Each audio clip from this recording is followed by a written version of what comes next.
Mohon saran dan bimbingannya Ustadz untuk anak kami khususnya dan untuk kami sekeluarga yang menginginkan anak kami bisa masuk pondok pesantren MTA, tetapi karena pandemi dan tidak sekolah, kegiatan belajarnya juga kurang. Sudah kami usahakan semaksimalnya mendampingi anak kami dalam murojaah surat-surat Al-Quran dan tulis ayat untuk bisa memenuhi standar masuk ponpes. Mohon supportnya untuk kami sekeluarga. Nah ini sudah penerimaan itu sudah diumumkan. Lah ini kira-kira putranya diterima tidak? Ya, kalau ternyata qadarullah Allah belum izinkan untuk diterima di pondok pesantren MTA, kalau memang punya keinginan tekad yang kuat, ya, maka persiapkan dalam 1 tahun ini, tahun depan mendaftar lagi. Tidak masalah, mundur 1 tahun tidak apa-apa. Mundur 1 tahun tidak apa-apa. Jangan merasa rugi, wah mundur setahun rugi. Oh tidak ada kamusnya itu.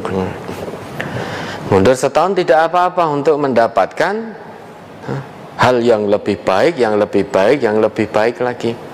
Alhamdulillah banyak kok ini santri pondok pesantren MTA saat ini yang dahulu harusnya sudah kelas 2 SMP, tahun pertama pondok MTA itu buka, kemudian dipindahkan oleh orang tuanya mengulang dari kelas 1. Tidak apa-apa, tidak masalah.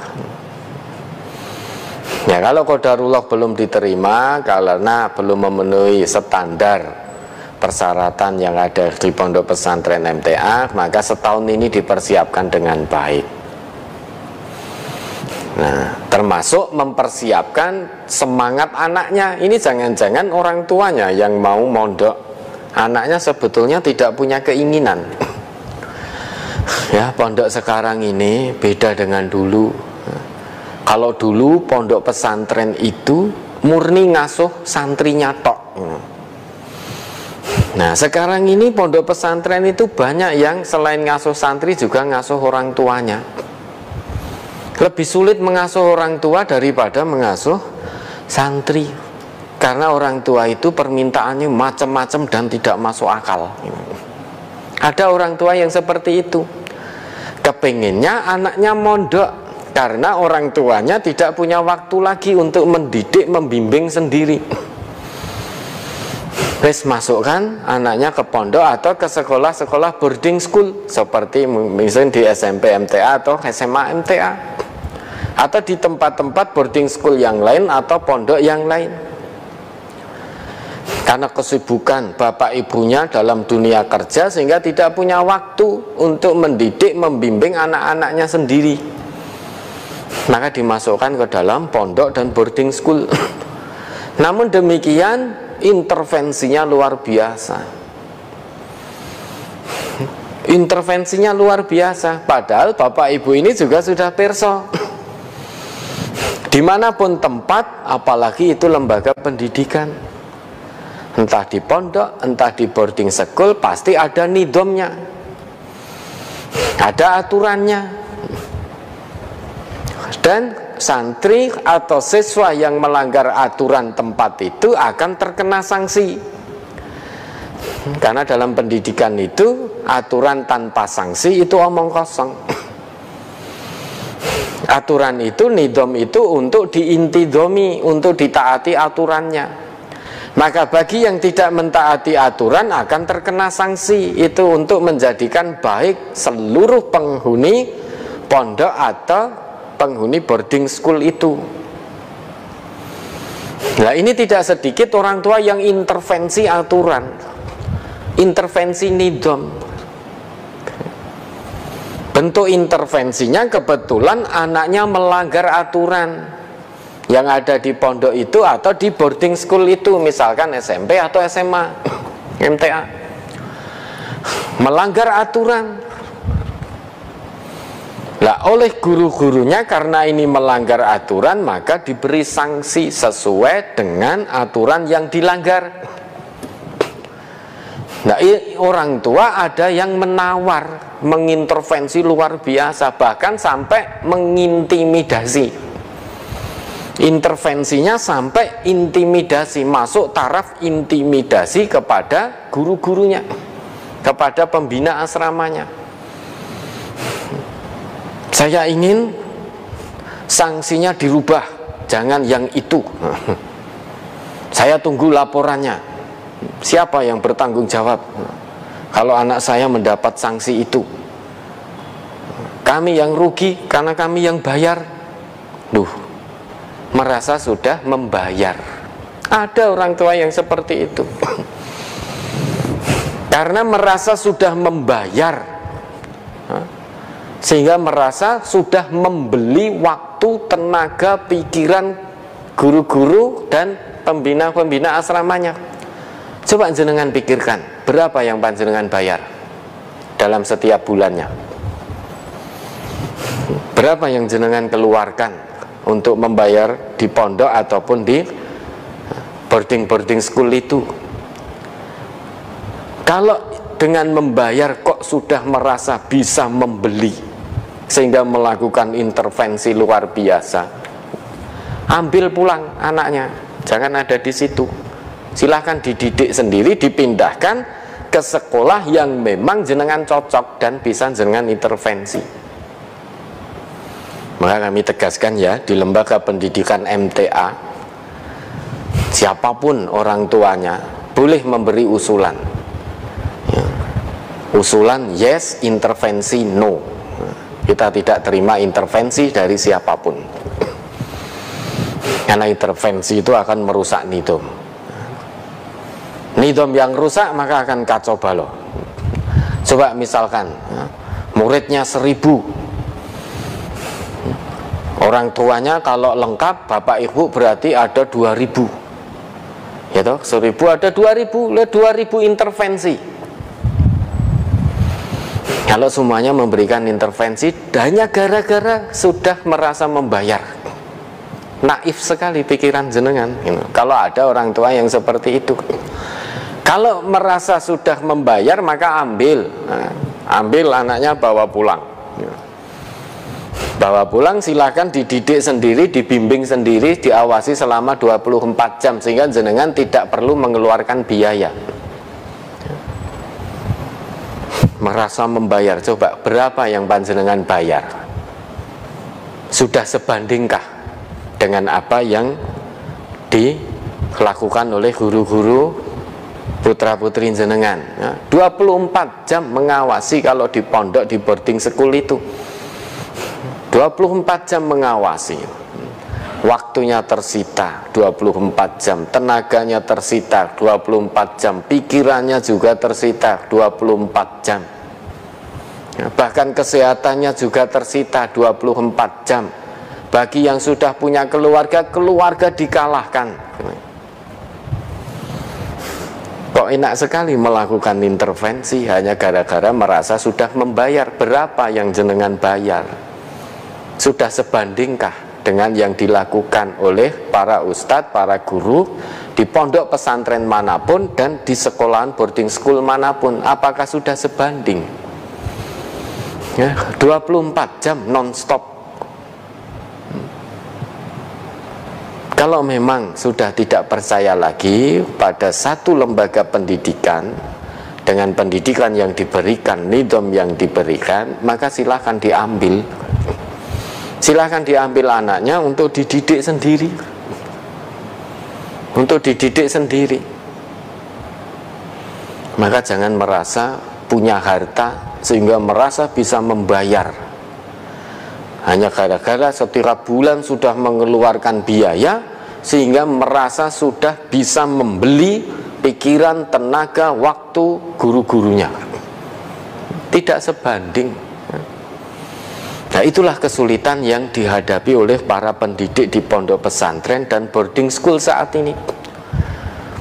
Lebih mudah mendidik, mengatur santri dan murid-muridnya daripada mengasuh orang tuanya.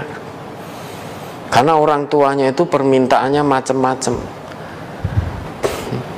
Kebetulan anak di pondok atau di asrama sakit,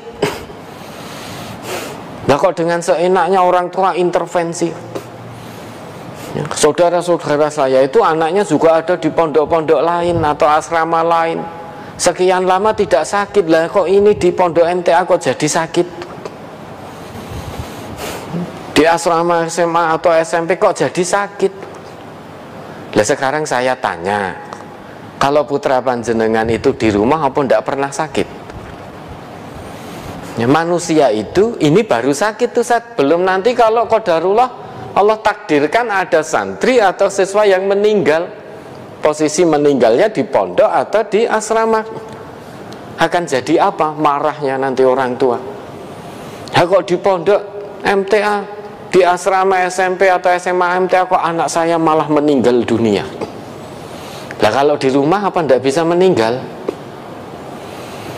Ya, manusia itu hanya punya dua kemungkinan. Kalau tidak sehat ya sakit, kalau tidak hidup ya mati. Sudah itu, di mana tempat itu akan terjadi. Di rumah ya bisa sehat, ya bisa sakit. Di rumah ya bisa hidup, ya bisa mati. Di pondok ya bisa sehat, ya bisa sakit. Di pondok bisa hidup, ya bisa mati. Sudah, di mana tempat itu akan terjadi. Itu akan terjadi. Namun demikian, kita meyakini semuanya, tidak ada satupun pondok pesantren ataupun boarding school yang asal-asalan memberikan pengawasan pendidikan kepada anak-anak didiknya. Kami menyadari itu putra putri kandung panjenengan, anaknya orang banyak. Kami menyadari itu, diberi amanah menjaga, maka kami jaga semaksimal mungkin. Kalau sakit segera kita obatkan, segera kita obatkan. Perkara sembuh atau tidak itu yang punya kuasa mutlak adalah Allah. Nah, gara-gara agak lama sedikit sakitnya terus marah-marah. Nah, kalau memang sudah tidak percaya, ada solusi terbaik, silahkan diambil, dipindahkan ke tempat sekolah yang memang jenengan cocok, karena bisa diintervensi nidomnya. Mohon maaf, di MTA siapapun tidak bisa mengintervensi nidom yang ada di lembaga pendidikan kita, siapapun itu. Kecuali kalau di lembaga pendidikan kita ada kekerasan, lah itu yang melakukan kekerasan akan langsung kita keluarkan. Karena lembaga pendidikan kita, baik pondok maupun boarding schoolnya, tidak mengenal pendidikan dengan kekerasan. Kita mendidik dengan hati, qalbiyah, akliyah, jasadiyah. Kalau Bapak Ibu ingin kami memaklumi kondisi Bapak Ibu, maka Bapak Ibu kalau sudah mempercayakan anaknya di pondok ataupun di asrama, percaya sepenuhnya, serahkan semuanya kepada Allah. Jangan melakukan intervensi apapun. Ketahuilah, ustadz atau pembina-pembina itu tidak hanya mengasuh putra panjenengan seorang diri, tidak. Ada banyak anak yang diasuh, semuanya diperlakukan sama dan seadil-adilnya. Kalau yang melanggar nidom, siapapun itu, putranya siapapun, ya diberi sanksi yang sama, tidak dibeda-bedakan. Sehingga tidak bisa orang tua mengintervensi aturan. Kalau melanggarnya ini, sanksinya ini ya diterapkan anaknya siapapun itu. Itu yang akan menjadikan pendidikan menjadi baik. Nah, ini ada orang tua anaknya melanggar aturan nizam di pondok, di asrama, ya, orang tuanya langsung ngintervensi dengan kalimat-kalimat penuh kesombongan, bukan cerminan orang yang dicelup dengan ayat-ayat Allah. Bahkan intervensinya bisa dikatakan masuk kepada intimidasi. Intimidasi kepada ustadz yang ada di pondok, pada pembina yang ada di asrama. Karepe kon nuruti karepe wong tuane. Saya ingin anak saya hukumannya dirubah, jangan itu. Kalau hukumannya tetap itu, kami rugi karena kami bayar. Maka bawa pulang ya. Kalau sudah merasa bisa membayar, membeli, pikirannya sesempit itu, monggo silakan ya, Bapak bisa datang, diambil pulang anaknya, diambil pulang untuk Bapak pindahkan ke sekolah atau pondok yang memang bisa jenengan intervensi, yang jenengan cocok, atau untuk jenengan didik sendiri. Kalau sudah tidak percaya, bentuk ketidakpercayaan itu terus melakukan intervensi-intervensi. Ya, kalau semua orang tua, semua wali santri melakukan intervensi, ada berapa banyak wali santri, ada berapa banyak wali siswa yang akan mengintervensi murid. Sekarang misalkan di pondok 500 sekian, akan ada 1000 intervensi ya, 1000 intervensi. Wah, anak saya sukanya makan ini, tolong belikan ini. Begitu tidak dibeli-belikan, gimana toh Ustadz? Apa sulitnya membelikan pesanan? Anak saya kalau tidak ini tidak mau makan. Yang satu juga begitu, anak saya pengennya sate, sukanya sate, tolong dibelikan Ustadz. Kemudian mentransfer sejumlah uang dengan uang yang lebih sebagai upah. Kami tegaskan, Ustadz dan pembina kami bukan kurir ya. Bukan kurir, tidak bisa dimintai tolong dengan dibayar jasa upah. Bukan kurir. Yang satu lagi, anak saya sukanya ayam goreng Ustaz. Ayam gorengnya yang ada di Karanganyar, ditransfer uangnya, tidak dibelikan, marah-marah. Ya, terus piye nek ini gitu. Maka lebih sulit mengasuh orang tuanya daripada anak-anaknya. Padahal anak-anaknya itu makan di pondok sudah nyaman. Hanya orang tua saja yang ketakutan berlebih, khawatir berlebih. Nanti bagaimana kalau anak saya nggak doyan makan? Sudah pasti makan, sudah pasti makan. Kalau tidak itu ngirim paket, habis itu langsung memberikan maklumat WA. Tolong Ustadz segera disampaikan kepada anak saya karena ada lauk yang basah. Nanti kalau tidak bau. Padahal pembina-pembina kita, ustadz-ustadz kita baru mengawasi kegiatan-kegiatan yang lain. Semuanya mengawasi. Lah kok tiba-tiba masuk WA seperti itu? Suruh cepat membagikan paket karena ada lauk basah. Ini kan aneh. Jadi aneh. Maka kalau orang tua tidak siap anaknya mondok atau boarding school, maka jangan dipondokkan, jangan ditempatkan di boarding school. Sudah ditempatkan di sekolah yang bisa laju pulang pergi, jenengan awasi sendiri. Kalau nanti ingin makan apa bisa langsung terbeli. Ya, ini perlu kami sampaikan karena banyaknya intervensi. Banyaknya intervensi, baik ya, di boarding school kita atau beberapa juga ada di pondok kita. Banyaknya intervensi, kalau tidak segera dituruti marah-marah. Marah-marah. Apa susahnya Ustadz? Kalau memang kurang, nanti uang kami transfer lebih. Kok dikira dengan uang bisa membeli segalanya? Maka kami tegas ya, kalau memang mau intervensi, mohon maaf, nyuwun pangapunten, bukan berarti kami sombong, bukan berarti arogan. Silahkan diambil. Carikan tempat pendidikan yang jenengan cocok, yang bisa ustadz-ustadznya bisa dijadikan kurir, pembina-pembinanya bisa dijadikan kurir, monggo. Itu silahkan cari itu ya.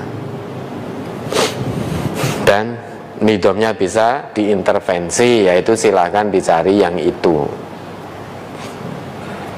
Atau kalau tidak, ya monggo dididik sendiri di rumah, maka bisa diawasi 24 jam. Bisa diawasi 24 jam, maka tidak akan terkena sanksi. bedanya orang tua sekarang dengan dulu itu ya. Kalau dulu insya Allah kita semua merasakan ketika sekolah dijewer atau diselentik atau ditutup gurunya, kita pulang sampai rumah, kita pelaporan ke orang tua. Kalau dulu guru itu nutuk dengan segini, kalau kita laporan orang tua, oleh orang tua kita dicarikan yang lebih besar. Orang tua kita bela gurunya karena percaya betul dengan guru-gurunya. Dulu orang tua begitu. Nah sekarang banyak yang telah berubah. Baru dijewer sedikit oleh gurunya, nangis pulang ke rumah. Banyak orang tua yang membela anaknya membabi buta, datang ke sekolah mencaci maki gurunya, nantang gurunya, bahkan memenjarakan gurunya. Itu yang terjadi perubahan. Ya, kalau dulu anak dihukum gurunya, diam, tidak berani cerita orang tuanya, karena tahu persis kalau cerita orang tuanya ditambahi malah oleh orang tuanya, karena orang tuanya percaya sepenuhnya kepada guru-gurunya. Bahkan belum waktunya pulang, anak dihukum kok pulang, nangis cerita sama orang tua, diantar ke sekolah lagi. Ayo balik ke sekolah, bapak antar, diterke meneh. Kalau dulu hanya dijewer biasa oleh gurunya, lapor pada orang tua bela gurunya, ditambahi dijewer sampai bunyi krek gitu. Jewernya luwih banter. Nah kalau sekarang tidak, anak dihukum oleh gurunya, laporan orang tuanya membela anaknya membabi buta, marani gurune ning sekolahan, ngeroyok gurune, ngejak padu gurunya. Nah ini yang terjadi. Ya maka ini kalau ternyata qadarullah, ini sudah penerimaan diumumkan. Kalau ternyata belum diterima, maka dipersiapkan dalam 1 tahun ini. Nah, siapkan secara lahir maupun batin. Lahirnya ya dipersiapkan materi-materi yang memang menjadi syarat untuk diterima di pondok. Utamanya baca Al-Qur'annya. Utamanya itu dulu, baca Al-Qur'annya, karena pondok kita bukan tempat untuk ngajari alif fathah a, alif kasroh i, alif domah u, a, i, u, bukan begitu. Ya, maka selesailah baca Al-Quran, selesai di SD. Maka ini SD, TMTA ini selesaikan bacaan Quran anak didiknya di SD. Lulusan SD, MTA aku ya sak cek-ceke iso maca Quran gitu loh. Sak cek-ceke, tidak uangnya kuwi-kuwi wae kan gitu. Misalkan ada lomba tahsin Quran, yang dikirim orangnya ya itu terus muridnya. Ketika kita ambil acak cek, ayo baca Qurannya, nggak bisa. Maka lulusan SD MTA harus bisa membaca Al-Quran dengan baik. Ini kan berjenjang, alhamdulillah Allah beri kita tempat pendidikan untuk putra-putri kita berjenjang dari PAUD, TK, SD, SMP, atau pondok atau SMA, kita berjenjang. Ya, maka selesaikan bacaan Qur'annya itu sebagai ikhtiar lahirnya. Lah batinnya bagaimana? Nah, kuatkan hatinya, kuatkan mentalnya, baik anak dan orang tuanya. Setelah itu berazam, serahkan semuanya kepada Allah. Ya, mudah-mudahan Allah meridhoi. Ada lagi?